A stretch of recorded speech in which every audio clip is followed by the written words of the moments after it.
Hey there again, this is Alex Tremble, and thank you so much for joining the channel again. Today, we're going to be listening to part 2 of the Gail Adams interview. Gail Adams served as an executive political appointee under the Obama administration and currently serves as the Vice President of Communications and External Affairs at the International Association for Geophysical Contractors. That's a mouthful. Now, Gail has a wealth of experience, and today she's going to be talking about the values that she brings to every leadership opportunity that she's been given, which made her successful, as well as how she lost everything, literally everything, and came back stronger for it. Without any further ado, here's Gail.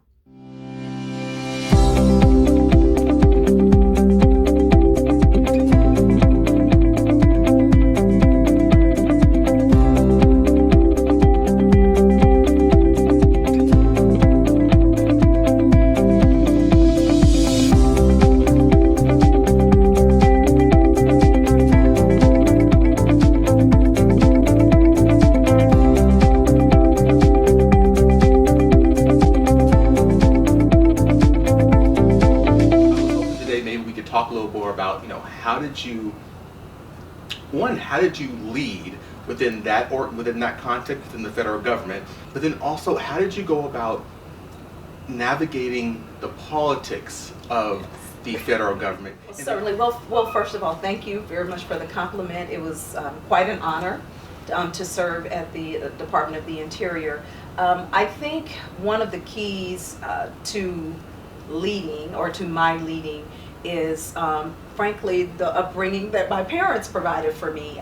My parents taught me that people are valuable, right? And so I think the basic principle of valuing people for who they are and what they bring to the table is essential to leadership. And so when I walk the halls of the Department of the Interior, my first thought was to value the people with whom I work.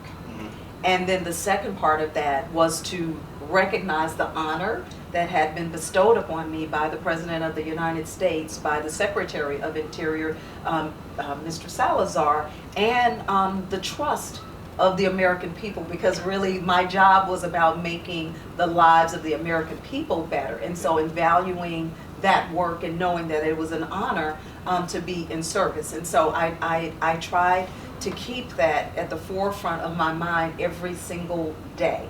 You know, I was employed by the Department of the Interior, but I worked for the American people. I worked for my grandchildren. I worked for my mother and my father and, you know, my friends, and those people I did not know. But that was the core and central value that I brought with me.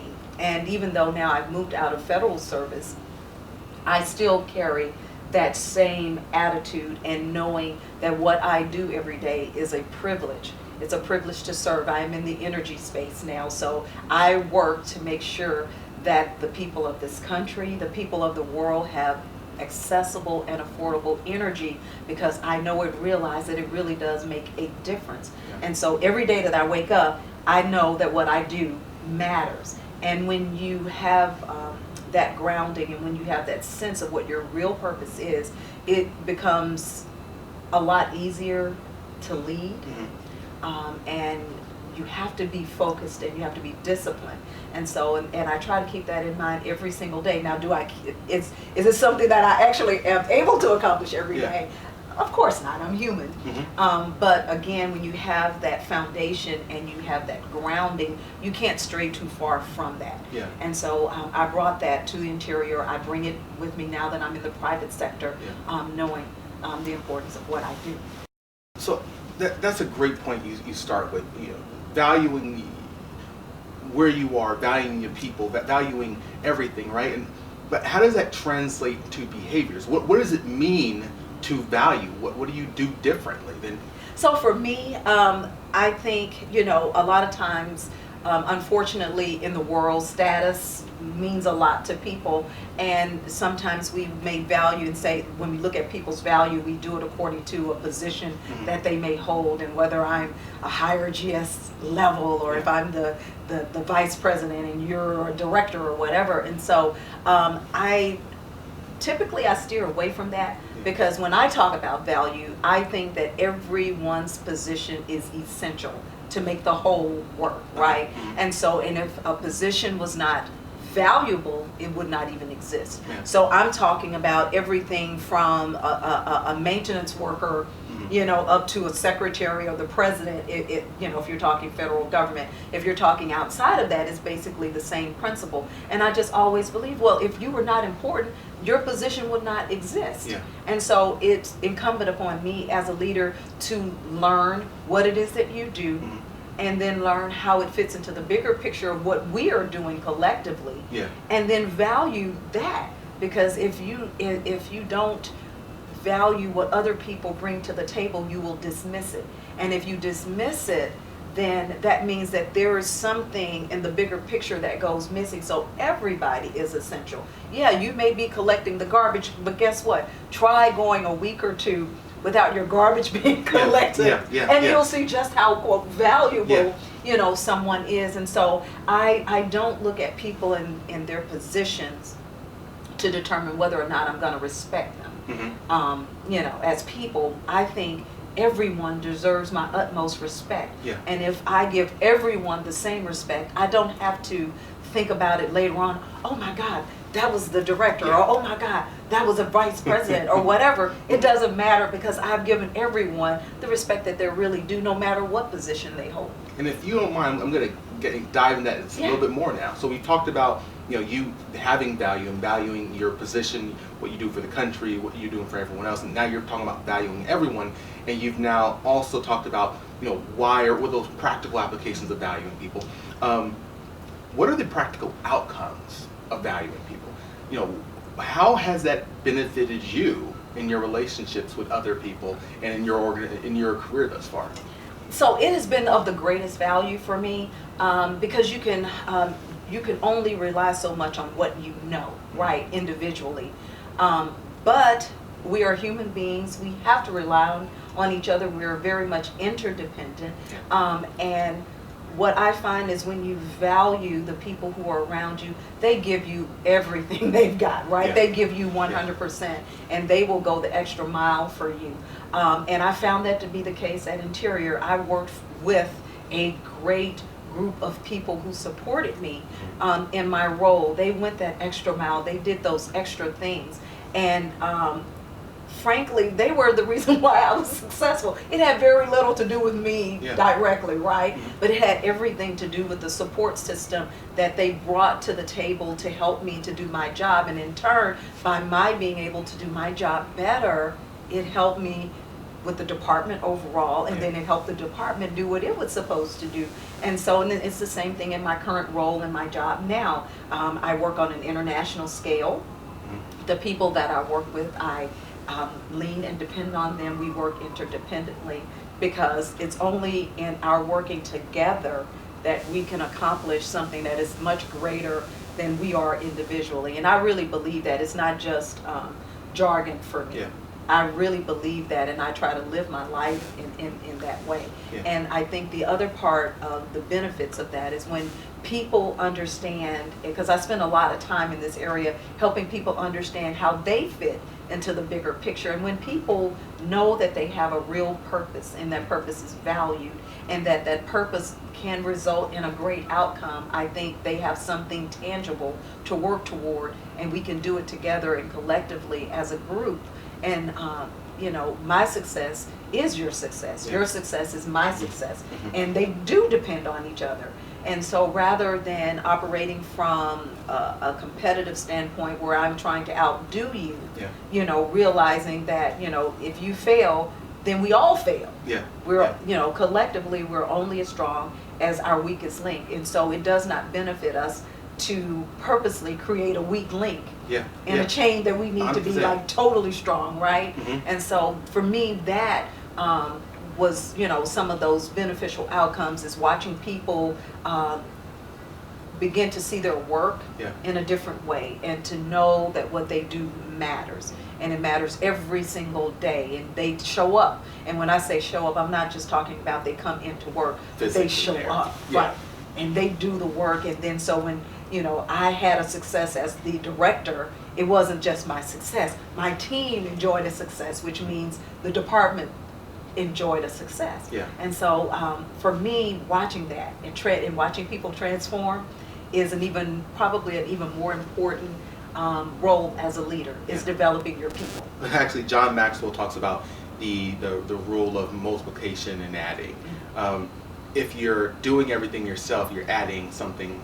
You can only do so many things. Yes. But if you develop other people, then they can go do things, so you get much more accomplished. So that's what it sounds like you're talking about. Yes, it's a force multiplier, right? I mean, as one human being, you know, and I've never looked at being the superstar, you know, because a lot of people I don't necessarily want to be the superstar, but what I do want to do is I want to have a winning team. Yeah. I'm a big sports fan, right? And so there are tons and tons of individual players on teams that are superstars, and you can name them, right?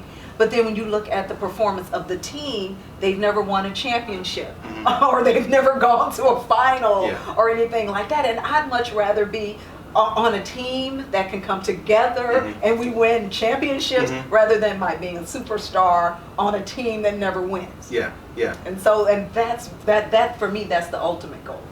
It actually reminds me of the Lakers back when they had Shaq and Rice and Kobe, and they just had, again, yes, they had those two rock stars, Shaq and Kobe, but like you said, they had a very strong team, and they could not have done what they did without that team. Exactly. Everybody had a role to play. Everybody had to bring their A game to make the team succeed. It's not just enough for one individual to succeed. There's this perception that successful people have always been successful. Things have always gone great for them. And it's, especially with media and social media, it's really easy to see how great everyone's lives are doing. And you told me a story about you and how you even made it to interior from having your own business and then a disaster happening.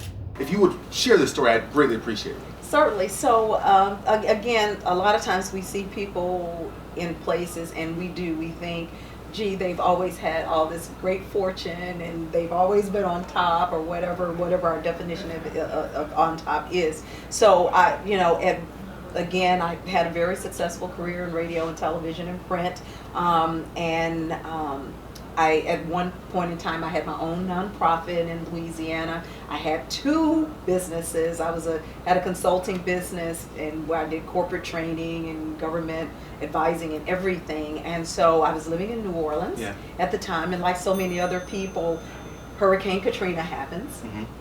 I lose my businesses. I lose the nonprofit, I lose my home, I lose my cars, you know, the whole kit and caboodle. I lose everything.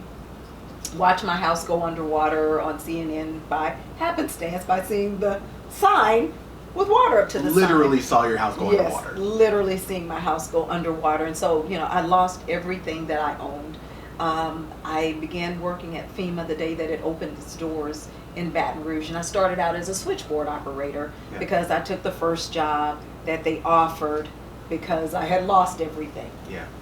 And you know, and prior to that, like I said, I had a very successful career. I had contracts with the federal government, traveling around the country, teaching men on fatherhood and doing family work and building families and everything. And sitting at the switchboard, there was something in me, and I would tell my colleagues at the switchboard, I said, oh, I'm not going to be here long.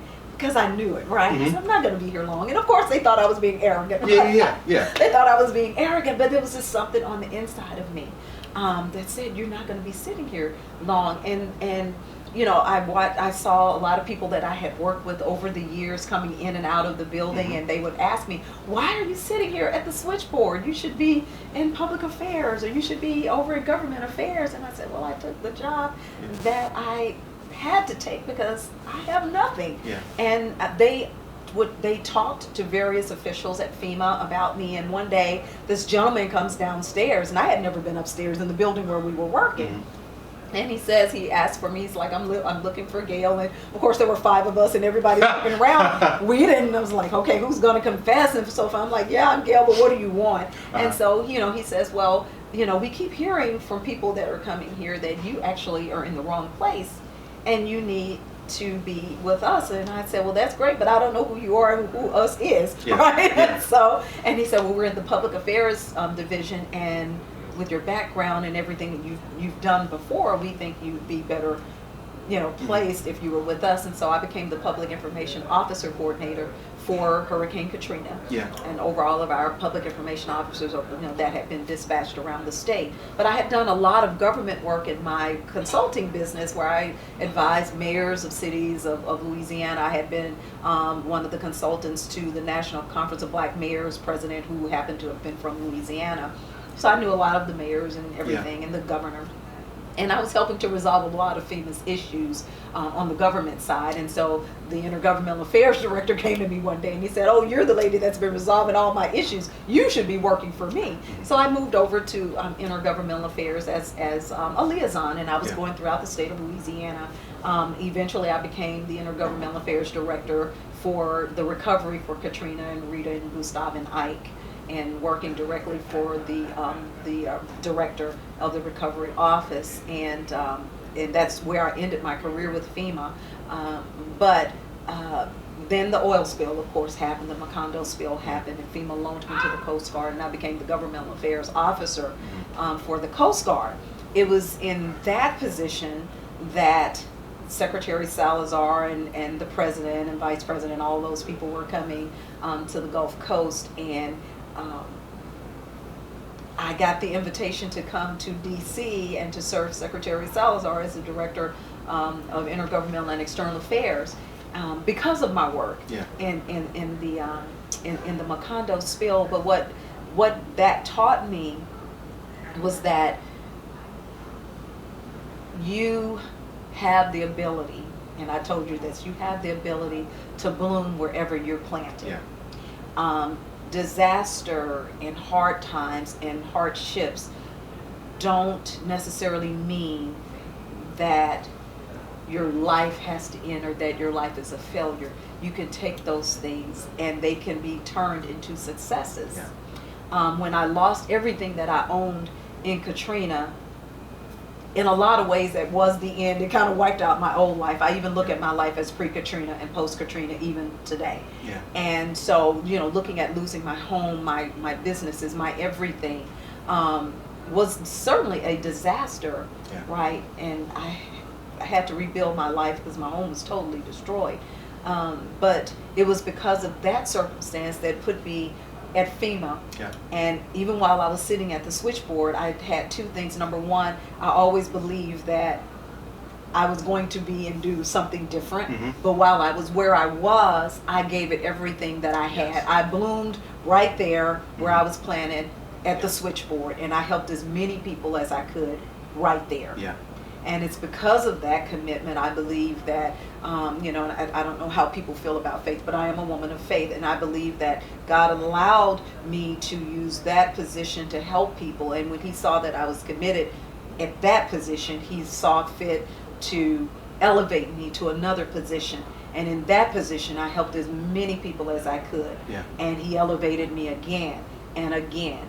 And I think as long as people do the right things, for the right reasons, and they are committed, and they are committed to blooming where they are planted. It may seem like you're planted in a rat hole, but you can still bloom there. But what I learned through all of that and all of the hardships, and since then I've had a lot more hardships. My husband just passed away a little, less than 2 years ago after us being married for 5 years, which was totally devastating for me. But at the same time, I still believe, like I did when I was sitting at the switchboard, that this is not where I'm going to be forever, right? And that there's something else that's great in store for me. And so I continue to live my life in that same way. And I still choose to believe, I still choose to bloom where I'm planted in the situation that I have. Not a great situation, but I still choose to do that. And I think that what people have to know and understand, that as they go through things in life, every day is not going to be roses. Every day is not going to turn out the way that you want it to turn out. There are going to be some great days, and there are going to be some really sucky days. But every day we have to choose to bloom where we are planted. And it really is our choice. We have the choice about how we can look at life's circumstances. And I choose every day to bloom where I'm planted. Yeah. And it's our choice. So thank you so much for sharing that story. That story meant a lot to me when I was young in my career. So when I'm talking to my clients and people I mentor and so on and so forth, I always try to bring home the point that yes, you may be going through a tough time right now, but one, I'm sure you can get through it. Stay positive, Yes. keep working, you'll get through it. But two, that tough time is going to be a story that you're going to be able to tell someone else, like me, like you did to me, that's going to motivate them, encourage them. It's going to teach them what they need to do to keep moving forward. Yes. And so I just, again, appreciate you sharing that story with me and us, everyone in the community. The last question I'll ask you, and then I'll stop bothering you, You're not bothering me. is I like to ask the question, what are you doing now that you're excited about? And just to know something a little more about you. What am I doing now that I'm excited about? So I am, since I left Interior, I've added another grandbaby to the brood. So I'm doing grandmama stuff, of which I absolutely love. I love my grandchildren.